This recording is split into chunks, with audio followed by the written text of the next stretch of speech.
Now, as of recording this, it is December, 15th, I think? I don't know, my exams are over, I don't keep track of the days anymore. But either way, it is mid-December, and obviously this video is extremely belated, as FNAF came out October 27th in the US. But I'm gonna give my thoughts regardless, because this is one of my favorite things, and I am so happy that I lived to see the beginning and to this point of the FNAF franchise. I'm very happy to be in this generation, even though I wish I was an 80s kid. So, with all that being said, let's get into my thoughts and, I guess, honest review of the FNAF movie. So first I want to give a little background, considering the fact that I don't really have much to say about the movie. Five Nights at Freddy's was actually the first horror video game I ever played. I wasn't really familiar with much horror as a kid, and when I came upon Five Nights at Freddy's, I was in about maybe 4th grade. So I really had no idea about video games to begin with. I really only played on my DS. But regardless, I had met a friend who I'm no longer friends with, and she introduced me to Five Nights at Freddy's. She had this office, it was her dad's office in her house, and she led me in there and was like, hey, let's play this game. And I was like, what game? And she told me it was called Five Nights at Freddy's. And at this point, I had actually known what it was, but I didn't know what it was. Basically, I had seen, at the time, FNAF 3 had just come out, so I had seen all the App Store versions of the game. So I saw FNAF 1, 2, and 3, didn't know they were connected, but knew of their existence and actually thought they were related to Freddy Krueger and not Freddy Fazbear. So she sits me down, and I'm over here complaining about the fact that we're not playing Minecraft or something, but I wanted to play something else. And she's like, no, let's play this game. We sit down, and she turns on Five Nights at Freddy's 3. And I was a little spooked because the intro screen was very creepy at the time, and I didn't really know much about horror. And she told me to play, and she turned on Nightmare mode. Granted, I died within about 2 seconds, but I still was just so fascinated by what this game was, and I thought it was just one of the coolest things ever. So even though I was terrified and a little annoyed, I still find it enjoyable. From then on, I became a super fan. I ended up spending way more money than I should have on merchandise and the games themselves, and played more than enough time on every single game, beating every single one and making sure I had all the stars, and it was an obsession. So I gave a bit of a crash course to my 2 friends who have never played the games before, but they know what it is. On the way there, I drove them because I'm a good little steward. I thought I would be a good hostess and drive them to the theater. And we saw a goat on the way there, and one of us made a joke that it was an omen. We were saying, oh my goodness, it's an omen that the movie is gonna be goated, and we thought it was hilarious, and we just kept driving. Well, about halfway there, it just starts pouring down rain, and I couldn't even see the road, and the whole time we had the Five Nights at Freddy's 2023 playlist on Spotify going, and it was very overstimulating, but it was fun nonetheless, and I will always remember this event. This was such a memory. We finally got to the theater, ran in the rain. We run in the rain, we finally get to the theater. We go inside, and then, we go into the bathroom, and we're just standing under the hand dryers and taking off shoes. I'm over here drying my socks.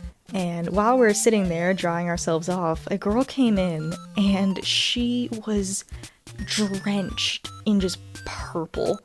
And I mean that in the literal sense of she had dyed her hair with some sort of temporary dye and got caught in the rain, and it stained her entire face. Like, she looked like Carrie if it was purple. It was literally like, it was horrible. It was so bad, and she couldn't get it off, so it was rancid. But regardless, we finally got into the theater, we get into the movie, and needless to say, I loved the movie. I feel like it paid plenty of homage to the original fans, and it still provided a good, entertaining story for the new fans and, just people in general. My parents watched it about a week or 2 later on Peacock, and even they enjoyed it, and they don't really know much about FNAF. They only know what they know from me being a fan all my life. But in terms of criticisms, let's start with that. The cupcake, definitely a mistake.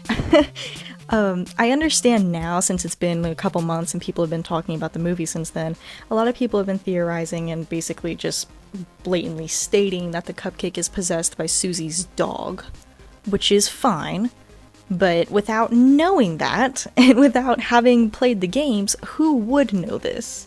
I am a fan, and I didn't even bother to think that maybe the cupcake was possessed. And just on the basis of not understanding that, it's kind of a dumb gimmick. I don't know. I love Scott, and I love everyone that worked on this movie, and I think the movie was great. But the cupcake being an absolute menace, it wasn't really funny. It was just more like, I don't know, it felt like a plan B. Like, if we didn't know what to do, let's just fall back onto the cupcake, because it's the only thing not possessed by a child. So I just thought that was a little strange, didn't really like it. I think the cupcake being the one that set off the spring locks for William's spring lock scene was also a bad decision. I have a much better idea for how that scene could have gone down.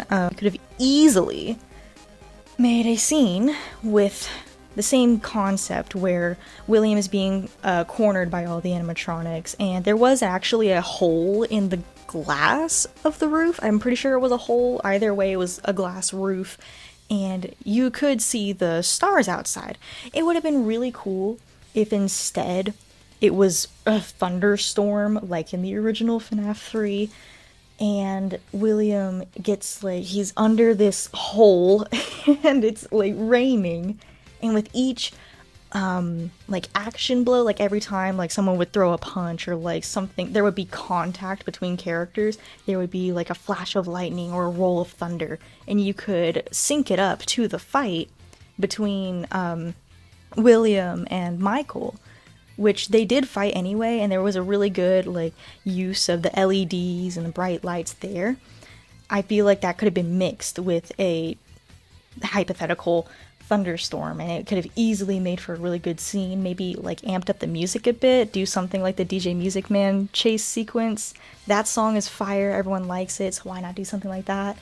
I don't know why this wasn't done. I feel like it could have been so much better than what they did, but it's fine. I'm trusting the judgment, even though I disagree. And then the moisture and the movements, because William straight up kicks Michael to the moon and back, and the spring locks never go off, which is bizarre to think, because then the cupcake just gets a little nibble out of him and he sets it off and he's like, oh no, I'm dying. Weak. So, moisture, the movement, he could have gotten a little too cocky in the fight, and then maybe when Vanessa straight up shoots him, that could set something off. Do that instead. I don't know why they didn't do that. And then when he like did a little jabbity jib with the butter slicer, that could have easily, like, not been as weak as it was in the movie. I feel like she kind of just sat there and took it. Vanessa, she just was kind of just like, oh no, don't hurt me. And then he just was like, yeah, I'm gonna, and it was a dumb scene. I feel like it could have been a lot more fast-paced, and that would have made the realization of what William was doing, I feel like his realization, it was good, but it could have been played up a lot more had it been a fast-paced sequence. And then he realizes in the midst of all of that chaos, oh, I totally messed up. But I'm a bad guy, so I'm going to keep doing what I'm doing. Exactly what he did in the original, but just make it a little more intense. I don't know. Because you can be intense in a, what am I trying to say? A PG-13 movie. You can be intense in one of those. It's just, you got to know how to write it a little better. Not to say I know everything, but I feel like that could have been better. I had a friend actually bring this up to me. This is not my idea. He basically questioned, why was William in Nebraska? What was he doing out there? Why Garrett? And why just in the middle of like a state park? That doesn't really make sense. And I try to draw back to a Midnight Motorist reference, but again, it's during the day, it's randomly in Nebraska, and there's just no real connection between the two families, unless if there's more to it.